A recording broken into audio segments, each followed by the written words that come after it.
విసుగు ఉండి వెళ్తూ వెళ్తూ మరొకసారి ట్రై చేద్దామంటే చిన్న పక్కి పడిన తొడే తల్లికి అది బయటికి లాగి విసుగుండి వెళ్తూ వెళ్తూ ఏం చేయాలి ఆయన చెప్పండి, మీరు ఏం చేయాలా?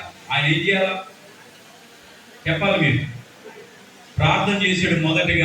మొదట ఏదైతే పడిందో అది దేవుడికి ఇస్తానన్నాడు. కానీ ఆయన ట్రై చేశాడు, కానీ ఏది కూడా పడలేదు. చివరికి ప్రభువా ఈ దినము ఈ 5 కేజీలు నాకు, చిన్నదేమో నీకు అన్నాడు.